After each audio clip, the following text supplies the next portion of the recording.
Good afternoon, everyone. This is Ann Walhout, Association Coordinator for PPRA. Thank you for joining us today for the PPRA Ahead of the Curve webinar, Agency Communication Matters. This is the fifth webinar in the Ahead of the Curve webinar series for roadresource.org. We do have you all on mute for today's webinar and will be using the question function for any questions. All questions will be answered at the end of the webinar. A recording of today's presentation will also be provided to all attendees via email and will be posted on the roadresource.org website. A brief introduction before we begin. Grace Stansberry is an account executive with Warsaw Consulting, the marketing firm that has partnered with PPRA to create roadresource.org. She is the lead strategist for roadresource.org and PPRA's educational marketing initiative. Grace and her team at Warsaw have devoted thousands of hours in interviews, strategy work, and development of asphalt maintenance and network management resources for government agencies. I'll now pass it over to you, Grace. Thanks so much, Ann. Welcome, everyone. We're excited to be here for the webinar on agency communication. This is part of the 2020 webinar series Ahead of the Curve, where previous webinars that we have done earlier in the year have all been designed around sharing agency stories and equipping agencies across the US and Canada with tools to navigate the new COVID-19 sort of impact on reduced budgets. This webinar topic is one that we've gotten requests for, solving some of the softer issues and hurdles that agencies like you face in convincing and educating their decision makers, their residents, and the public. And so we are excited to dive into things today. Oops. Just a little bit before we get started, as Ann mentioned, my name is Grace Stansberry. I am not a pavement professional. I don't work in the industry. I do work in marketing. So it's really a special treat for me to get to kind of overlap my focus area in the asphalt industry with my passion and communication for this webinar. So I'm excited about that. With us today, we have Jeff Beeler, who is the past street superintendent in the city of Warsaw for the past 6 years. So Jeff attended college at Taylor University and was part of the Highway County Department for 10 years at, Jeff, can you remind me of the pronunciation there? Kosciuszko County, thank you very much. Before moving into his role as street superintendent with the city of Warsaw for 6 years. Over those short 6 years, Jeff is credited with rejuvenating the entire streets department. He was the president of the Indiana Streets Commissioner Association for 2 years. And now Jeff is with Great Lakes Chloride, moving into sort of the private sector. And we're excited to hear Jeff's story today about his time at Warsaw. So thank you, Jeff, for joining us. Also along with us is Chris Oakes, who doesn't have his video on. Chris will serve as a little bit of our technical support as we get questions on asphalt treatments and applications. Chris, along with his brother, is the owner of Pavement Solutions, Inc. in Indiana. He graduated from Bell State University with a teaching degree and has been educating agency personnel and his employees on the importance and benefits of pavement preservation applications since 1987. So Chris is going to be helping us out with some of those more technical questions. As Ann mentioned earlier, if you have questions during the webinar, please enter them into the questions section on the right side of your screen. And we'll be fielding those as they come in based on time. And then at the end, we'll take questions as well. So thanks so much for joining us. Just a little bit about who PPRA is. The Pavement Preservation and Recycling Alliance is a unified voice serving or representing 3 different associations in the industry. EMA, the Asphalt Emulsions Manufacturing Association, the International Slurry Surfacing Association, and the Asphalt Recycling and Reclaiming Association. Each of those 3 sister associations represent treatments and materials at various points on the pavement deterioration curve. So they aligned together several years ago to create PPRA to better serve you, agencies across the US and Canada. And their singular promise is this: to empower agencies to be the best possible stewards of their road networks and taxpayer dollars. So that's what we're going to focus on today. We built the 2020 webinar series in light of COVID-19 and asking ourselves these 2 important questions. With decreased budgets, how do agencies continue to improve their road networks? With fewer dollars, how do we make more progress on improving our road networks? Which then in turn led us to ask, how do we put every dollar to use more effectively? So we've got several webinars throughout the year that address the budget question specifically, taking a look back at agencies who navigated the 2008 recession, and different ways and tips and tricks that you can use as you're looking down the line at reduced budgets for 2021. We're hearing all kinds of things across the industry, from reduced budgets to stagnation and whatnot. So today's webinar is in response to a frequent request that we often get. How do I overcome some of those less talked about hurdles? How do I explain to my boards what pavement preservation is, why it's important, and why I might need more money in my budget to make an impact on my network? How do I share information with my taxpayers to get them aligned instead of hearing complaints, hearing the phone ring, when what I'm doing may be the best approach for their network? And then, of course, there are always internal hurdles that we hear as well. So today we're going to give you some tools to kind of navigate through those things. And the themes that you'll hear throughout this presentation, the goal is to educate and explain. We'll give you some tools to demonstrate impact and bring others along. This is really a key component that helps to create buy-in from decision makers. If you're educating your decision makers, not only do you get alignment from your boards or elected officials, but by educating the public, you can get support from the public side as well, which can smooth bumps in the road and even solidify planning approaches during like really early adoption phases. So Jeff's going to share a little bit about that today and how he kicked off his preservation program and was able to justify it from the beginning. So we'll equip you with some of those tools. We're going to dig into Warsaw, Indiana, and a little bit of a profile on the network before we start. And then we're breaking communication into two sections: boards, councils, and elected officials, and then the taxpayer and resident component.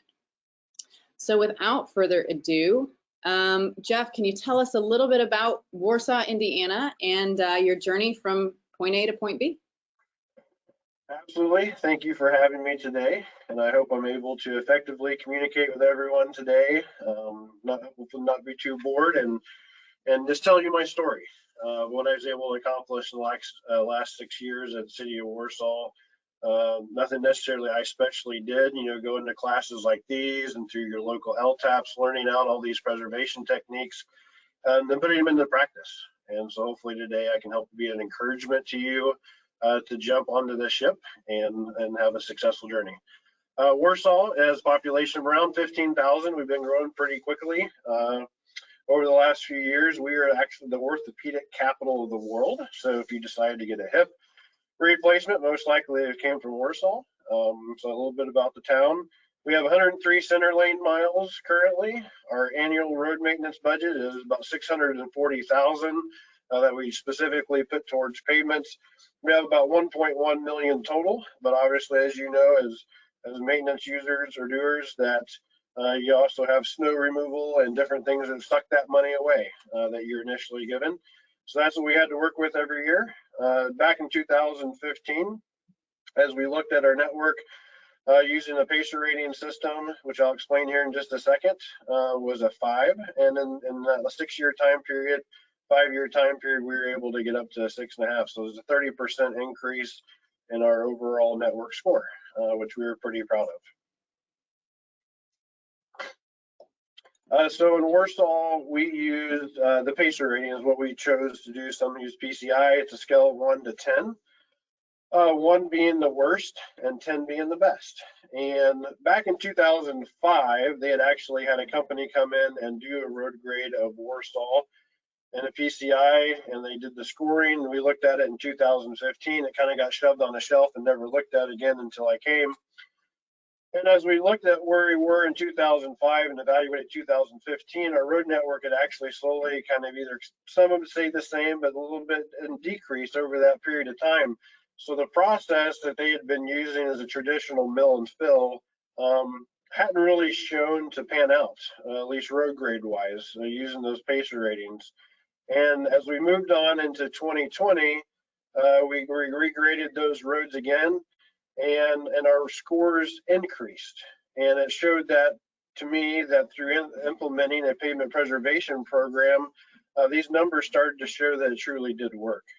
And so to me, as we go to the next slide, there's an overlay, and it shows how we're slowly sliding that bar graph towards the 10 side, which is better roads, through those preservation processes. And so that was just sort of a real brief overview of sort of where we were, and through implementation of pavement preservation, we were able to slowly slide that bar graph towards better roads. In those 6 years, the different types of treatments that we did were rejuvenators. We did 42 lane miles. Of that, 126 lane miles crack seal, lane mile liquid road, microsurfacing 68, Cape Seal 1, slurry 5, and fabric overlays. I think as you go through and you look at all these different type of processes, you really need to learn a lot about them, what they are, what's expected, what you can expect, what your residents are going to see, and what additional costs might come with those. You know, rejuvenators and examples, there's ones that you put on clear and there's really no additional cost. There's some that you put on that end up having to maybe repaint stripe afterwards. And then you have that with many of the different materials that you use. So really spending the time to educate yourself on whatever preservation tool that you choose to use, to learn about it, go and meet with people, and really invest time to be prepared to make that change in your community. So overall, we had 242 and a half lane miles preserved over the last 5 years. And that is, you know, what led to our better scores of not, you know, dumping all your money each year into that 1 mile segment. To spread it out over many miles across the city is the only way that we were able to achieve that better network score. Great. Yeah, it really is remarkable, that 30% increase in just 6 years. When I heard that story from Jeff, I was very impressed. So one of the big things, Jeff, as you kicked off your pavement preservation initiative, as I'm sure many on the call know, is advocating for those new treatments, explaining them to your boards and elected officials, and really working to expand that treatment toolbox. So there are a number of ways in when you're communicating with your elected officials. At the most basic level, you may find yourself advocating for this expanded toolbox instead of just using the conventional approaches. Where can we spend dollars more efficiently, higher up the curve? And that's a concept that in many places can be a leap for elected officials who are a little bit less informed. But when you get your elected officials, your councils, your boards on board, when they're educated, when they understand the initiatives, they can be your greatest advocates. They tend to be very vocal. They tend to be more connected with budgets, as you all know. They're interested in taxpayer well-being. And honestly, the alignment for elected officials is a very clear one in improving the community. There's a very clear value proposition for re-election by improving streets and roads in the same ways that Warsaw has. That is a campaignable tidbit. And so it's important to see your boards and your councils not as a hurdle to overcome, but as folks who have very aligned interests with improving the community. So Jeff, tell us a little bit about how you approach your decision makers when you're explaining pavement preservation, and what do you walk in the room thinking? So when you go in, or initially, say we were mill and fill, that's pretty much all they did. They had some crack seal here and there, but traditionally it was mill and fill. And so it's going to be a huge change for our community. And so going in, and you know, you're starting, at least in our area, we started hearing probably about 10 years ago about pavement preservation is kind of when it really started being talked about. So I know they kind of heard it, and they kind of seen it a little bit in the communities around this. So what were those pre-existing, you know, thoughts that they had, and had to prepare myself to, you know, what did they heard in our area, and then how can I sway them to be encouraged to do that, and what kind of treatments, you know, I was going to use for for trying to accomplish that goal. You know, was there anything in the past that Warsaw had done before I got there to where there were failures involved? Was there already those misconceptions of, hey, you know, the reason we do mill and fill is because of this. We tried this, it was a horrible failure. People didn't like it. It wasn't worth our money. So I did research, went back through, so other than some crack sealing here and there really wasn't much done. And then their crack seal program was kind of a hit and miss. So they really didn't do enough to show an impact that it can truly have. You can't go, you know, do one block of your entire community and go, look how much crack sealing help us, unless you only have one block. So when you have an overall network, you really got to dig into pavement preservation. You got to go with it and stick with it and do enough to actually make it, you know, to pay off, to be able to show something that you're doing. What is acceptable in your community? Warsaw has a very, I would say unrealistic, but high expectation of what they should receive. And so perception is everything. And when you go through and you're choosing those pavement preservation techniques, making sure that what the people are going to get is what you've told them.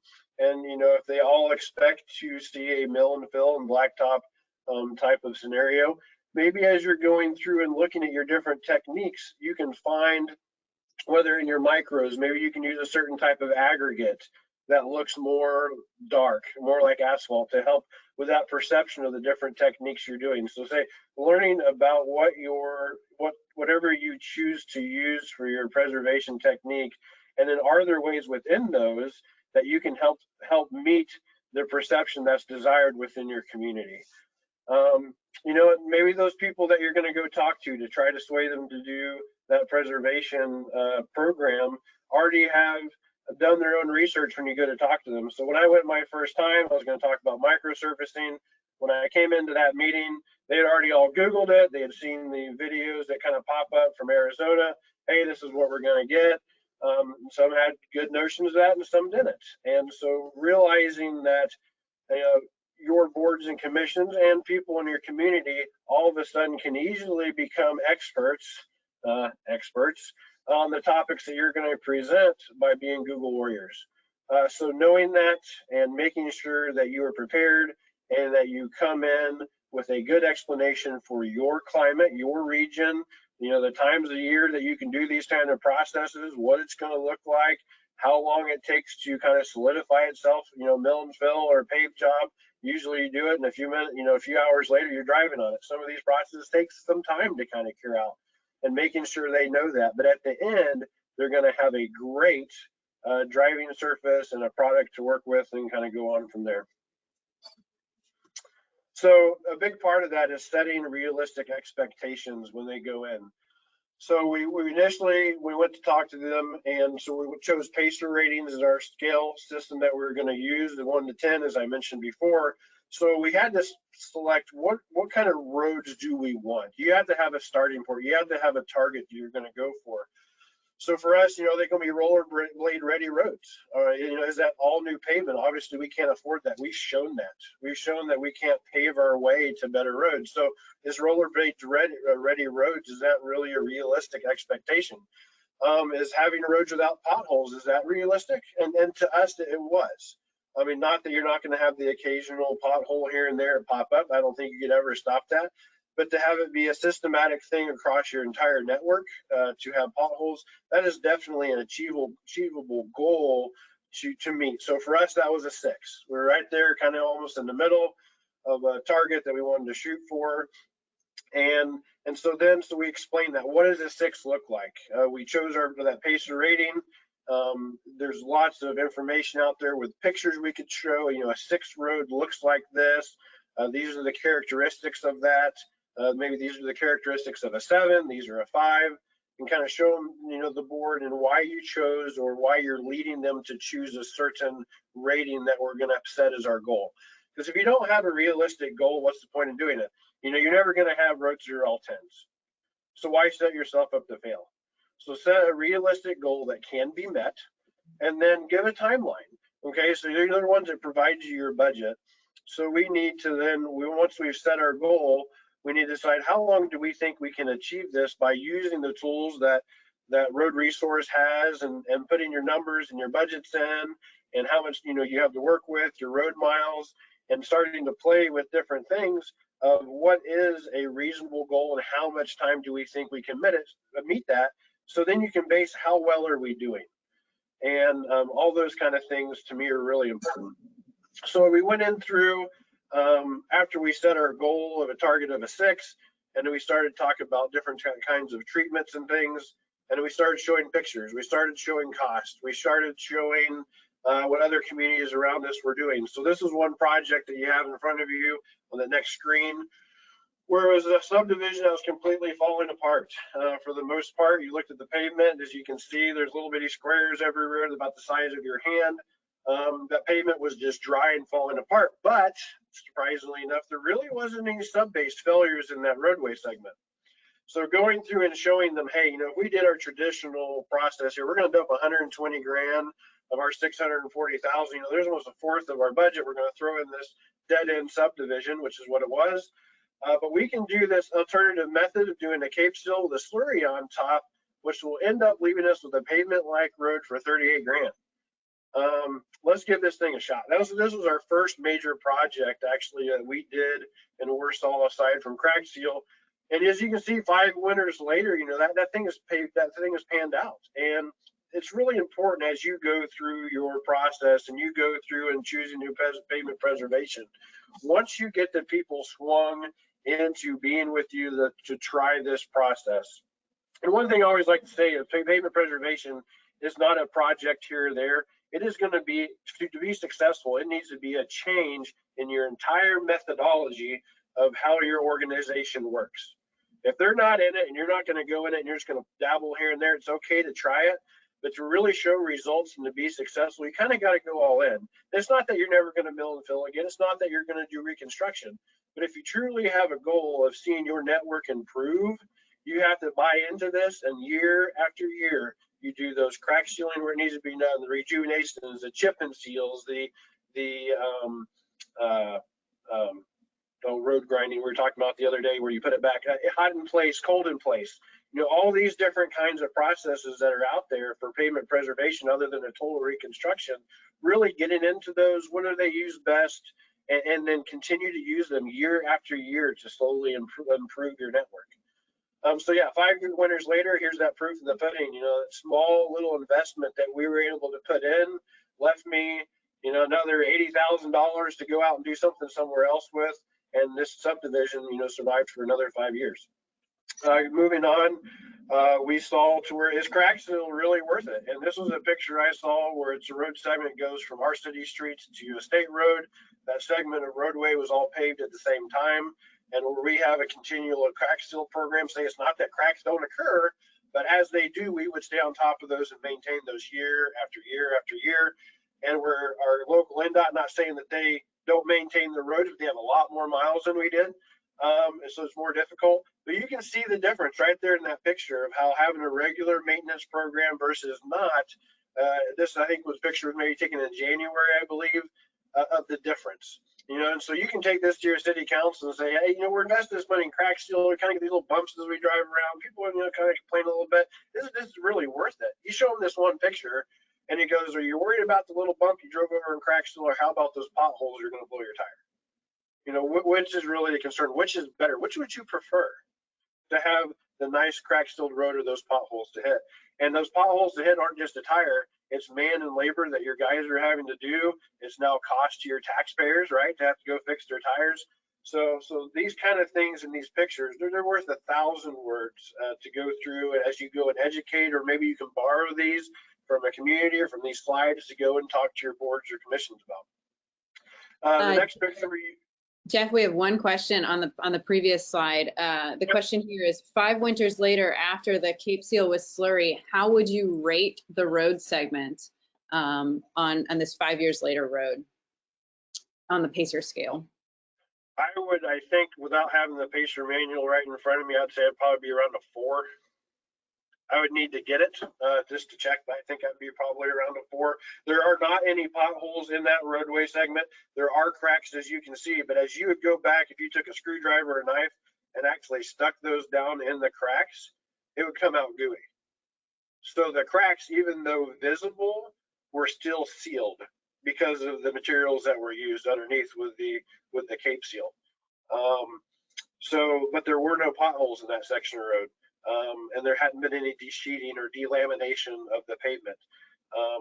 But I'd say I want to go back and review, but it'd be a 4 or 5 right up in there. Cool. Thank you, Jeff. I'm going to keep driving here.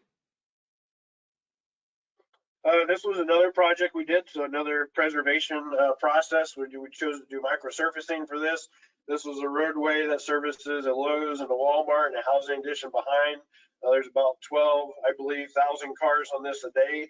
We've been preserving it with crack sealing. As you can see, it kind of looks like we puke crack seal all over this thing. So it got to the point where it was ready for a surface treatment. So we chose to do a microsurfacing on this road. That next picture that you're going to see is after that process, and say if you're choosing the right contractor, choosing people who know what they're doing, choosing the right materials, whether you use a limestone mix or you add some slag to it, or maybe you use a trap rock that's a little darker, you can meet expectations of what your community is expecting, right? So, you know, we're a mill and fill community.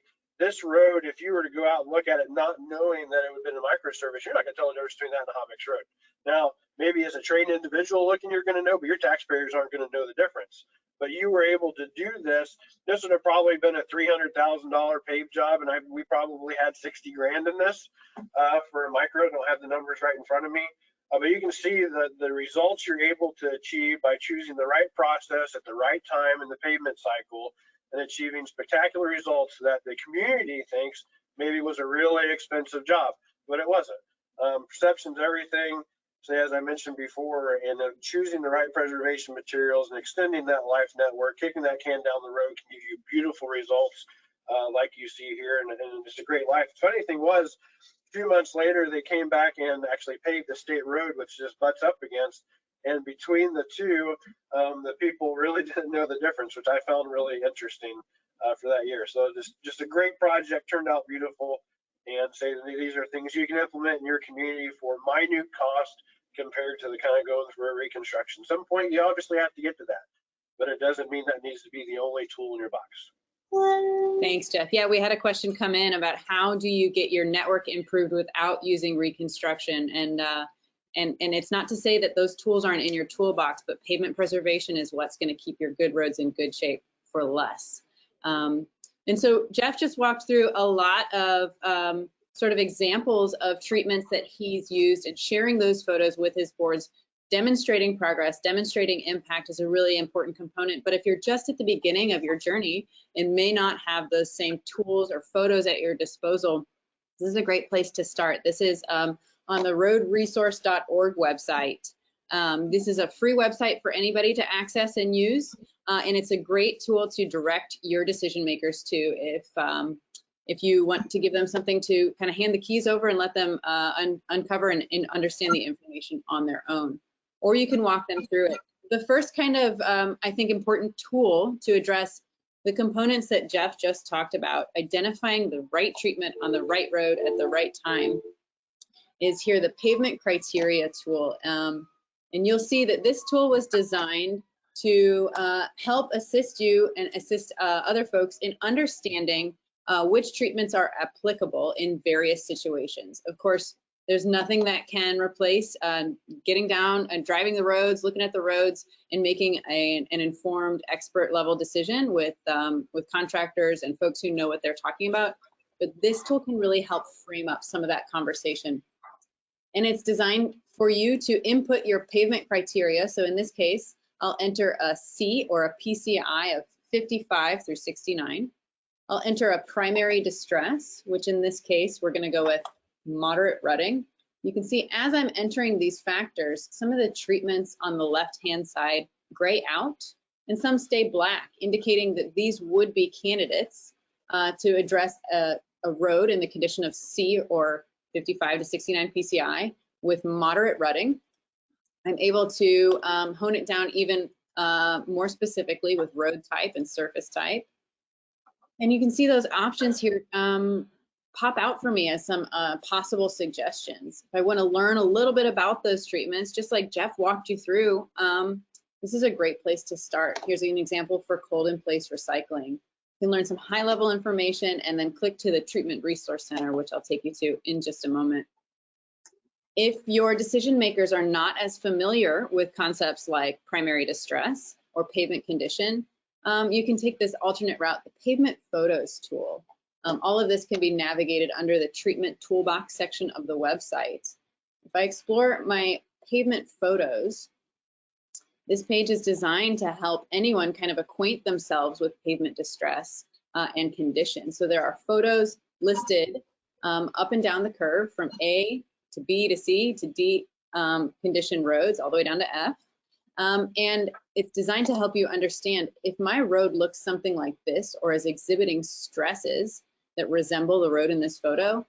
It's designed to give you some tools, tips, and tricks for you to solve those problems. So all you have to do is click on the photos. It tells you the primary distress in the photo, some possible solutions, treatments that would address that, and secondary distresses, if any, are exhibited in the photo. So real quickly, I'll take you over to the Treatment Resource Center. Again, this is all in the name of communication. So when you are approaching your boards, your decision makers, education is key. You want to do your research before you walk in the door and be equipped with all the information that they could ask. Under the Treatment Toolbox section, here's the Treatment Resource Center. There are 18 different treatments, everywhere from preservation to recycling and everywhere in between. And each of these treatments has a consistent menu that can give you all kinds of information that you might be looking for. So instead of searching across the internet for this information, it's at your fingertips and your decision makers' fingertips. Some high-level information about the treatment, which in this case, we're looking at microsurfacing, issues it addresses, attributes, and even common combinations. Jeff walked through a couple of those treatments. This is a great place to start framing up that information.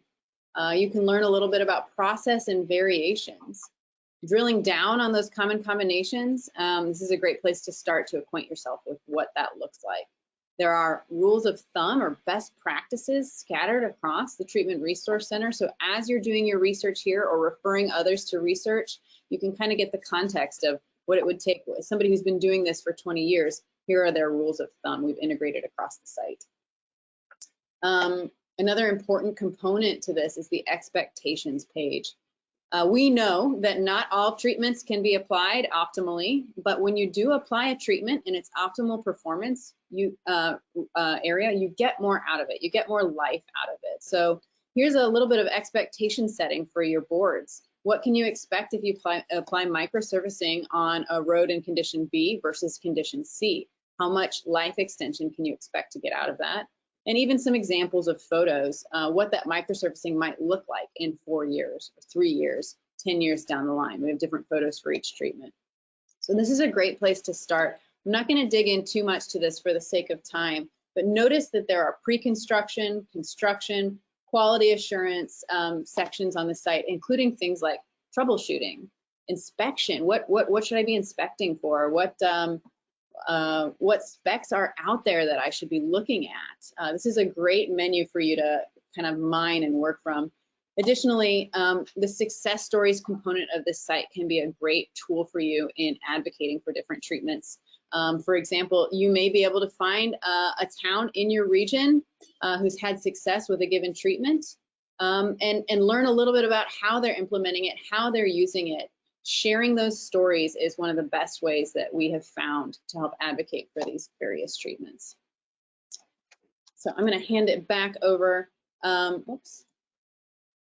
With that, the next kind of component, we talked about advocating at the treatment level, expanding your treatment toolbox, but really the big aha for most people is advocating for the network at large. The network is what's intrinsically tied to your budgets and making progress instead of chasing your tail. We find so many communities using that worst first approach because they're thinking one road at a time. We've got to fix one problem at a time rather than looking at the big picture of network health. So Jeff, tell us a little bit about the road network and how you used it to, or how you explained it really. Yeah, and I think this is going to maybe help answer that question that was asked too about, well, how do you improve your network without doing reconstruction? As we work our way through this, hopefully I'll be able to maybe explain how we did it. And it's not that we never did reconstruction. We did every year. We had a reconstruction project going on. But I'll tell you how we did it and how it worked out for our community. So this was a road map that I showed. Obviously go in and communicate with your mayor for me in that instance, or your boards, commissions, whatever it is, and showing them where we at. So in 2015, I went before, hey, guys, so red in this map is bad, green is good, and we have 10 colors, at least on this one, and everything in between. So it kind of goes from green to orange to yellow to then on towards the green section. So that kind of shows you what we look like in 2015 as we move to 2020. We have a lot more colors. So as you go through and you talk to your boards and your commissions, or even your residents, we posted this on our website. We have this in multiple different places to say, this is where we are at in our community. And, here's the funds that we have. And these are where our roads are at. And this is what our networks look like. And as you get further down the line, be able to show these maps of what it used to look like and what it looks like now really helps solidify your position that you've taken, that preservation needs to be a major part of your toolbox. Without being able to show this, it's kind of hard to show because, the crack still isn't pretty. It isn't. But does it save your network? Absolutely. And so, but these graphs and these pictures that you show, all of a sudden Cracksville becomes prettier because your road is staying a better color longer, right? So you're making something maybe that isn't traditionally pretty, making it look good, and showing truly what it can do for your roadway network. As we go through and looking into that funding, so let's say we had 630,000 left to work with, 103 center lane miles, 235 lane miles, because some of those were 3-lane sections of road. So that left us with 6,100 per center lane mile, or 2,676 per lane mile. For us at that point in time to do a road reconstruction project, we were about $704,000 for 1 mile of 2-lane roadway. And so when you start giving these numbers, as I presented this to our council, and you go, okay, here's $704,000. I don't even have enough money in my budget to reconstruct 1 mile of road, if that's the way we're going to go. So what are we going to do? And so, bringing this and just laying it out there. And there are some places maybe you go where they don't want the public to know this. They don't want the commissioners to know. And if you're in that position, I'm sorry, but slowly working with those people that will let you present this.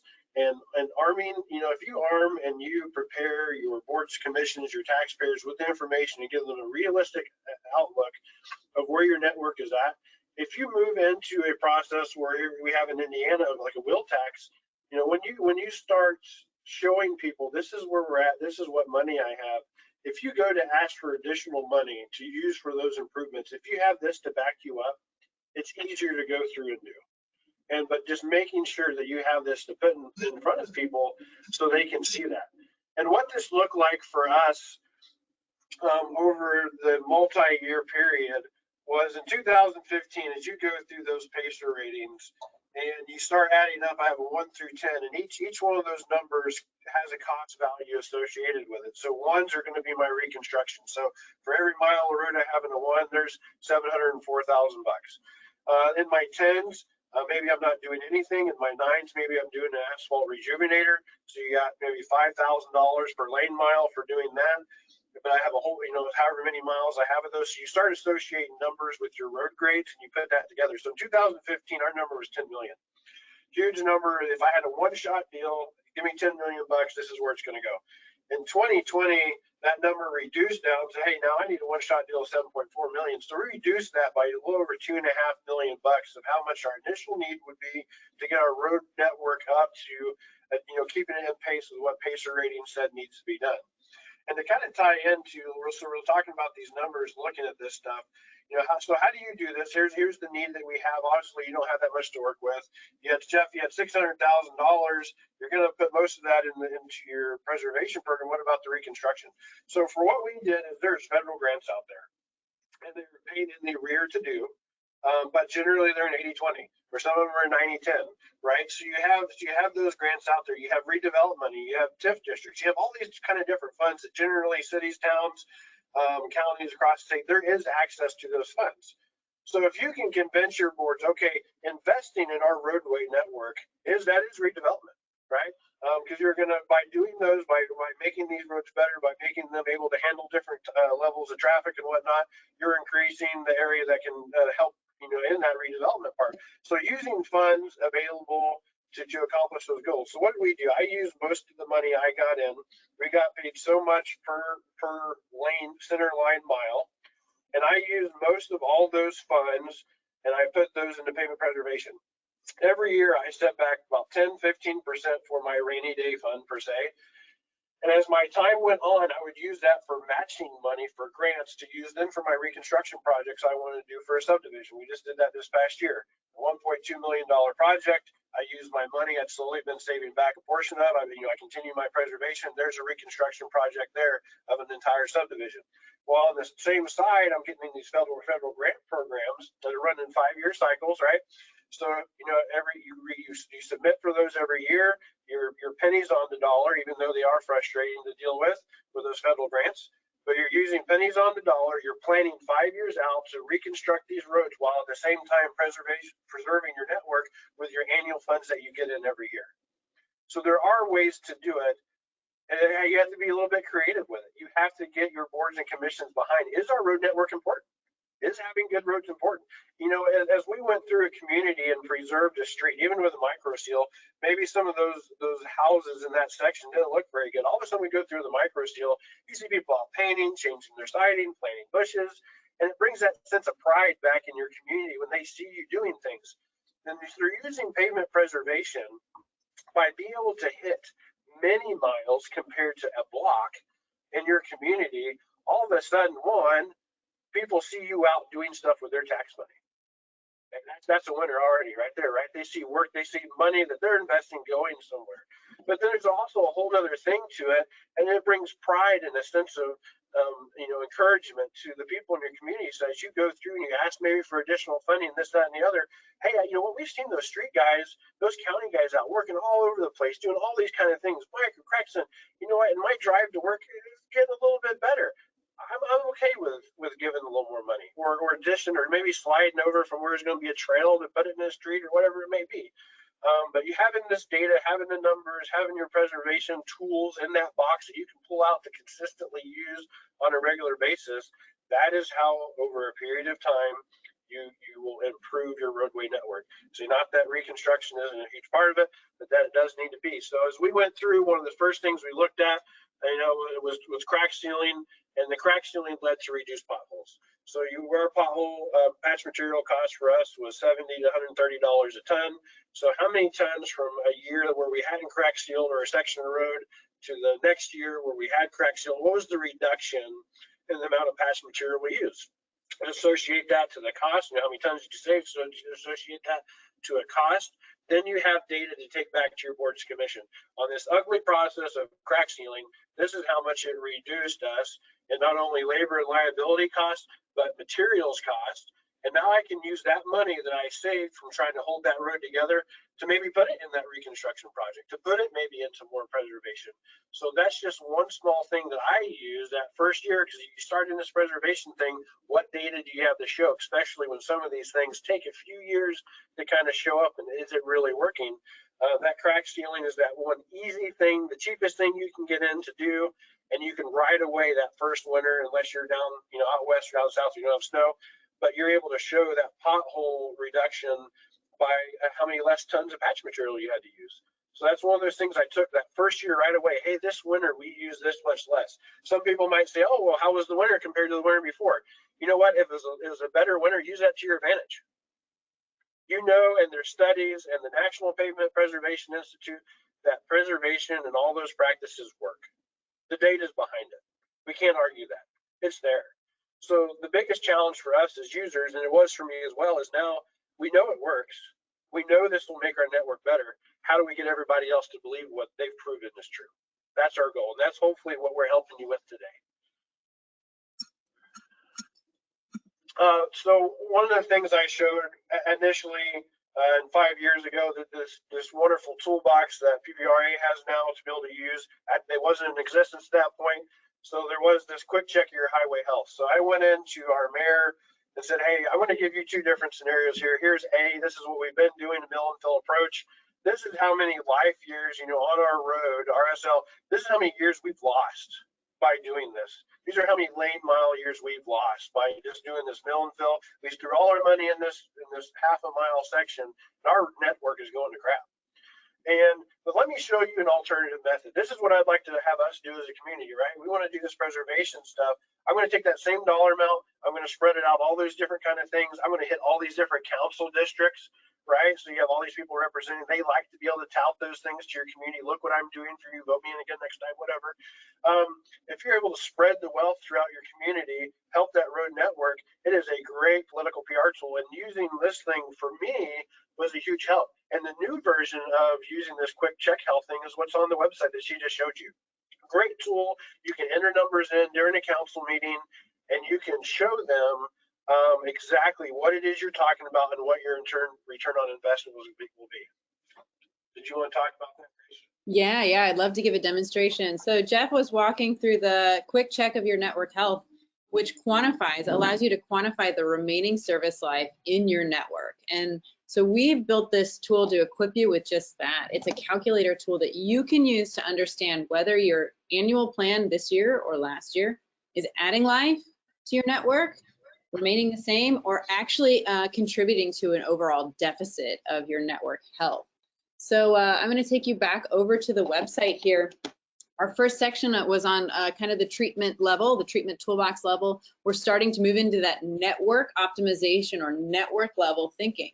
Under that tab of the website, you'll find remaining service life, along with many other calculators. I would encourage you all to explore each of these. We have hour-long webinars just on these calculators and using them alone. So I won't dig too deeply into remaining service life, but it is a very important concept for you to understand whether your network is gaining life or losing life.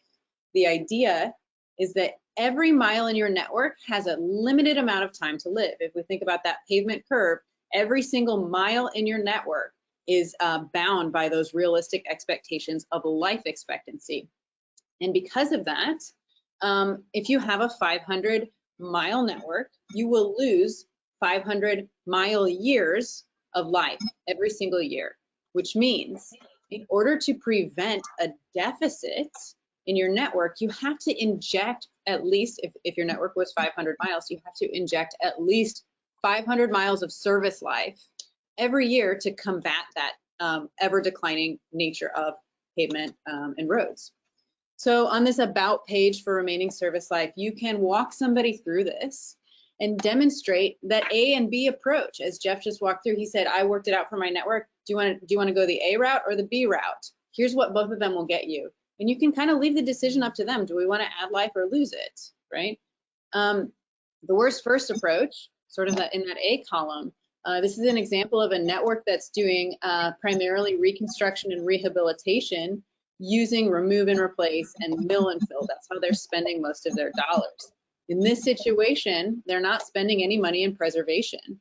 You can see exactly the lane miles of work that's being done in a given treatment, and then the number of lane mile years that you're adding with those treatments or applications, and then the associated cost. So if I expect to get 15 years out of a reconstruction or 20 years out of a reconstruction, that adds a given amount of service life times the number of miles. When we total all of it up, when we manage worst first in this example, you can see that we're only injecting 433 lane mile years of life into our network.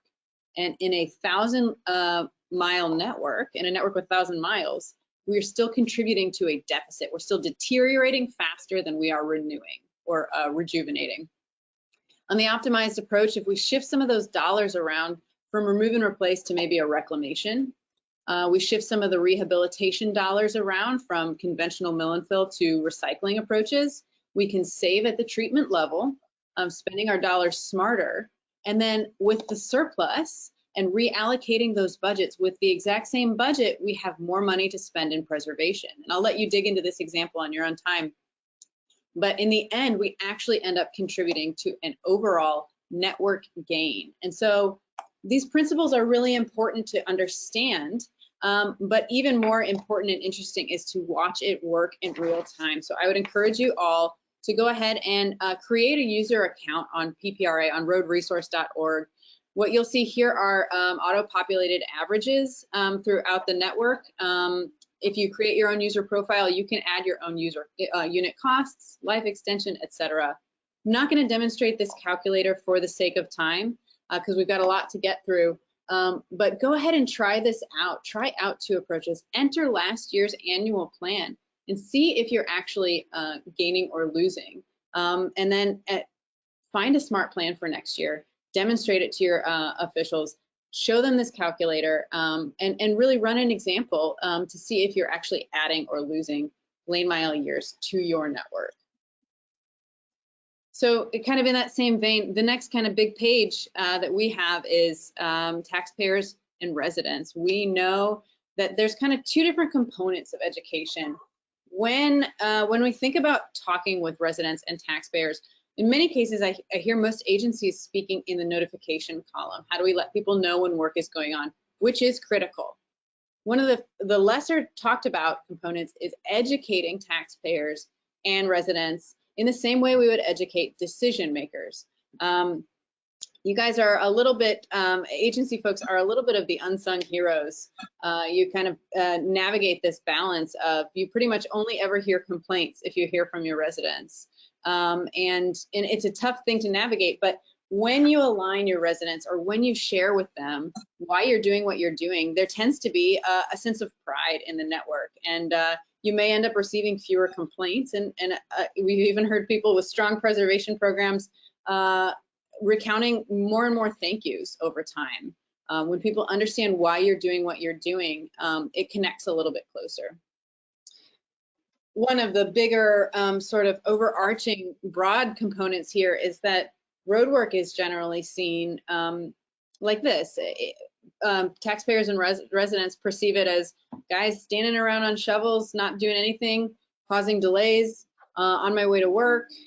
Residents can think that it's hot, dirty work. It tends to not be very valued by residents, when in reality, road work and road maintenance is important infrastructure that can boost local economies. Road work is job creation, especially now during COVID-19. It's rewarding with good pay and job security. And in most of these treatments, they're highly engineered science. They're designed to meet really high demands. It's not some kind of dirty, low to the ground work. It is performance and engineering at work for you. And what the idea here is to reframe what road work means to residents. It's your tax dollars at work for you. And as Jeff said, it can really build pride in a community. When you resurface one of those streets, you can see how the neighborhoods respond. So it's an important component to kind of think of how we talk about road work with our residents. And Jeff, I know you have done a lot of work in communicating with your residents in Warsaw. So can you walk us through a little bit of that? So yeah, the title I think here is Control the Narrative. And so for us, if you're not telling the story, someone else will. So you want to make sure that you're putting out the information that you want people to know. You want people to hear. What are people like to expect? And if you aren't telling people that, then someone else will. And what they say might not be what you really want to have out there. It might be negative. It might be totally false. It might be something they Googled and they saw on the internet. So being in control. So as we went through to begin this this whole thing of preservation, and then we did this every year. We did the same thing. We hit every media we could. We hit newspapers, the radio, social media. We put signs out there, which we'll look at in a second, some door hangers.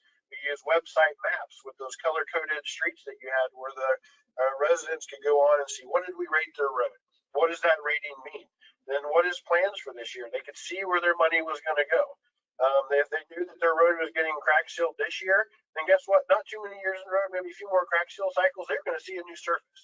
Once they begin to learn the process of how things work, then all of a sudden, when they see those crack seals, it's not a negative thing, it's a positive thing. One, because we're taking care of the street. Two, they know not too many years in the future, I'm going to get a new surface on my road, right? So building those expectations was the process, how the timelines work, and sharing that with all those people. Next. So one of the things that we talked about Right, so it's controlling that narrative is sometimes maybe using a different terminology because you have there's a broad spectrum of people and different capabilities that you're speaking with. And so maybe not always speaking in certain terms will help. So kind of maybe try to compare it to something else. A lot of times I compared roads to skin. This was an expert from a newspaper where they took about how I put it to skincare products and where rejuvenators maybe is suntan lotion or different things to help people understand the process we're doing. Or maybe a microservice is lipstick. It kind of helps cover up the blemishes, but doesn't fix everything. So trying to, if you can go and reach out and use different type of terminologies to express what it is you're going to be doing, to try to reach all the different demographics that you have in your community, what something will mean to them, what will make the light bulb go off, is really important. So controlling the narrative. Main thing is I really initially did not like media. Really bothered me. But I found out you need to make them your friend. Because if you're there and they come and they say, hey, can I have a few minutes of your time? Instead of a few minutes, give them 30. Spend their time, talk their ear off, engage with them. All of a sudden, that story that they're going to have, that tax money is going over here again, becomes a story of how we are investing in your community. Your tax dollars are being spent here to make things better. Like some of those words that they can put in that maybe they wouldn't have otherwise because you didn't take that time, you're short and had something else to do. If you'll take that time and build that narrative, build those relationships, invest that time when they're going to go out and start doing these kind of things to express to community what's going on. If you take that time with them, all of a sudden the narrative becomes yours and what you want to have portrayed. And your successfulness of a project will be a lot easier because there's these positive things out there. And say it sounds a little goofy to say that, but there's a lot of truth to that. At least it did for Warsaw. As we went in and we brought those people in and told them how this process was going to work and gave them a lot of time, all of a sudden they saw we valued them and they began to value the time that we were putting into our community. Mm-hmm. One thing that we did and we started to do early on was we started to engage with not only our tax-paying individuals in our town, but also their kids. We went into schools, and this is a picture when we started doing microservicing. The newspaper was there. They got some pictures. They had it on Facebook. But we taught the kids, and literally in their classroom, we made a microservice. And some of them we made them fail. Some of them we made them successful. We engaged the youth. And by engaging the youth, then they went home on their way, went home with their parents, and they see that truck. Hey, they're over there doing that. We made that in school today. And if you get those youth talking about that stuff, then all of a sudden parents are like, oh, I wonder what's to that. And maybe they see an article in the paper. Oh, that's what's going on. And not only was it good for the community and the kids, and they had a lot of fun doing that, but sometimes you're having to sell it to your own guys too, right? You're going to send them out to go crack seal and maybe they don't want to, or you're going to have a guy come in and do micro seal in your community. Like for us, we did our own paving, some of it. And so all of a sudden this guy's going to come in and do paving. Well, that's taking our work away. But by having your people even involved in this and educating the community, all of a sudden they start learning about it as well and buying in. And not only is your guys and your organization bought in, but the community is getting buy-in too. And all that's combined together, I believe, is a huge part of what helped make what we were doing in Warsaw successful, is getting that community to buy in. And it's a lot of work, but that consistent year-to-year information and investment in your community slowly builds up. And then people, as it goes through, maybe these people come in, well, what is this microservice? Oh, this is what that is. They hear that from their neighbor. So all of a sudden that starts to become a little more common knowledge about what's going to happen, how it's going to work, what they can expect. And then all that investment you put in becomes worth it as it cumulatively builds on year to year. Thanks. I didn't mean to cut you off. It switched automatically. That's great. And I think the example of going into the schools is really a unique one. I haven't heard many agencies kind of take that approach, but really it's a bottom up kind of education idea. Some more tools to equip you with communicating with residents and taxpayers. onroadresource.org. We've gone through the toolbox, the network optimization. Under this resources tab, there's a series of tools for agencies to use and leverage. There's a 2-minute video that explains the importance of pavement preservation, recycling, and network optimization. We also have built these downloadable PDFs. If you're preserving your roads, if you're recycling your roads, or if you are starting to think with a network mindset, optimizing your network, grab these PDFs, slap your town logo on them and share them, send them out, get the information out there. These are great tools that are designed by experts in the industry as communication for residents. So it puts it, like Jeff said, in simple terms, easy to understand, and also demonstrates the value that you're adding to your network. So I know that we are just about at the top of the hour. Jeff, we had a quick section on notification for residents and taxpayers. I think I'm just going to go ahead and blow through it real quick if you can. I know we want to get to the questions. I'd say when we talked about communication, making sure that we're clear and concise with that. Some of the signs that were kind of up there, they're a little confusing, but making sure that whatever it is that you put out gives great positive information, is clear and concise about what you're going to do. Don't ever be afraid to provide too much information. And then always make sure they have a way to communicate if they do have questions, a phone number, something somewhere they can call and associate with that. So these are some signs that we use within our community. The next slide, I believe, shows some door hangers that we did. And it told a lot about the process, what the homeowners could expect, when it was going to be done. The map to the right was something that we kind of put on Facebook day to day. That showed a color code of when they were going to be there. What sections were going to be done so that people could see what was going on. We also had a full total map of the city. And then what's next? I think that's it. I think one of the things that I love about these tools that Jeff just walked through, this door hanger here, you see a lot of it coming from the contractor side of things. If you have contractors who are great at communication, all the better. But if you don't, it can be the agency's role to step in and kind of play the role of communicator when it comes to notification and things like that.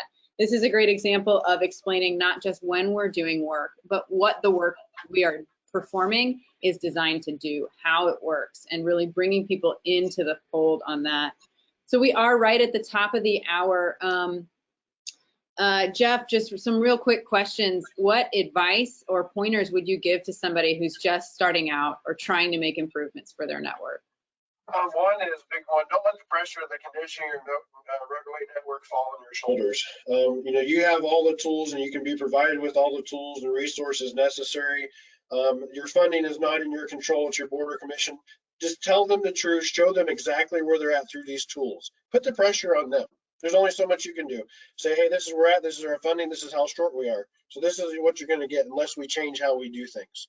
Let your asset management system do the work. Your asset management system, which is sort of a part of what we talked about, your roadway health, right? Some of those things that you're doing is building that. Let that take the politics out of decision making. If your community has accepted a preservation, method as well as reconstruction and everything else, has accepted that in your community, and you're following a plan over a 5 or 10 year period, when that pet project comes up, it's harder for them to go for that when it's outside of the plan.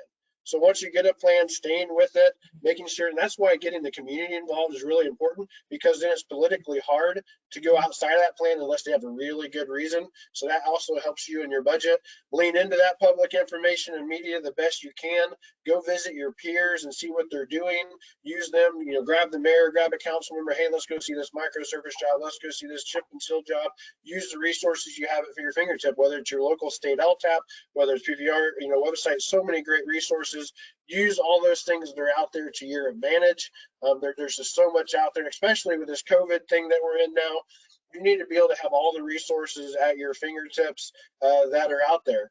Some places are seeing 25% budget cuts of what's going on, and depending on where they're at.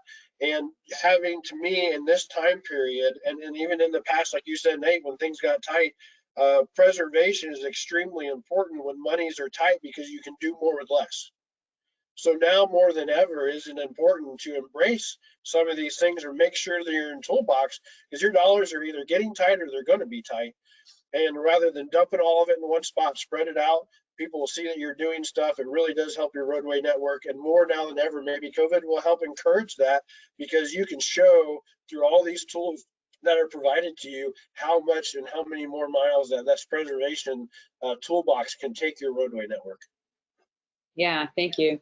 We've got just a few questions. Thanks to everyone who joined us. We're going to take a little bit of extra time and answer those questions if you're able to stick around. Otherwise, thank you so much to Jeff and Chris. I'm going to just kind of go down the line here and ask some of these questions that have been coming in as you've been speaking, Jeff. One question here. When somebody says, in my previous experience, one of the issues we've dealt with is overperformance. For example, we tell our board of supervisors that we need $12 million to maintain the current roadway network condition. We are allotted $1 million instead, but our roadway network maintained the current condition per the PCI metric. Now the board thinks they can only give us half the amount we asked for. Any experience or advice in this regard? So maybe we sort of dealt with that at one point. So we had a grant that came up and we were able to microsurface a large portion of roads in 1 year. That curve isn't, your pavement preservation or pavement degradation curve isn't a 1 year thing. It's over multiple years. And so I think maybe expressing that to your board or commission is that maybe you see a one-shot thing here where it helps. Well, think about what we've been doing before. We hadn't been doing anything before. So if all of a sudden we invested a large sum of money in preservation methods, why shouldn't we have seen this? That's a great thing. What a great, now here you are, you've invested in this and you stayed the same from the year before. If we continue this process and we get more money coming in and we're happy with where we were, imagine where we can be, where we could be if you continue to make this investment. And that's where I think setting a goal, what number, what PCI number do you want to get to? If you got to that within a very short amount of time, you reevaluate. Maybe we should have been a little bit higher. Can we go a little bit higher? Do we want to make things better? We initially chose a 5 because we thought it'd take us 10 years to get there. You know what? We got there soon. We thought, let's go for a 6. We always want to be is what is good enough, and how good do they want things to be? So I guess that would be my only advice. Question that came in pretty early on. What are the traffic volumes on the roads in which these treatments are applied? I assume that's referring to the preservation treatments you went through earlier. Microsurfacing, our highest count road was probably, so say we're the orthopedic capital of the world, so we have businesses that employ, there's some of them that have about 5,000, so a lot of people come in and out of the town every day. So our highest road was about 15 to 16,000, which I know if I said that without saying that, you go, well, your entire community drives that one street. But that's how they get to their jobs. And so 15, 16,000 was our highest road count. And the lowest was subdivisions with a few hundred. And what differences that would make would be, you'd have to watch to say for a microsurface, the timing of year. During the summer, there were times we opened traffic to that in 30 minutes. When it was late in the fall, it might be 2 hours. Crack sealing, if you're using a rubber material versus maybe a asphalt-based crack sealer, and if it's a subdivision where cars park on the street, you might want to use one material versus a roadway where cars aren't parking. So say that's where learning the materials that you're using, how they react with traffic counts or people parking, or maybe it's an addition where people walk their pets. You might not want to be careful doing the chip and seal there and having people go right away with their pets walking on it and get little stones in their feet or whatever. So just keeping those kind of things in mind and making sure the residents are educated about what to expect and when and where to use those. Thank you, Jeff. Just one more question before we adjourn today. Do you have any recommendations for network level deterioration curves? The user says, we use RoadSoft to project RSL based on deterioration curves. I don't. We had just, before I left, started to get an full-blown asset management system. And as we were entering data in, that was going to help us with some of that.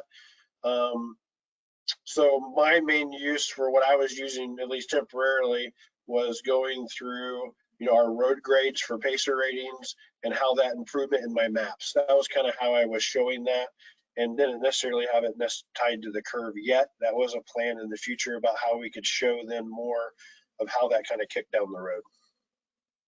Great. Thank you. There are a couple of more questions, odds and ends that are coming in. We will share those in the recording of the webinar. We'll answer those questions for you and share that out on Word document. So thanks to Jeff and Chris for presenting today, and thanks to everybody for stopping by. Have a great day. Thank you. Thank you.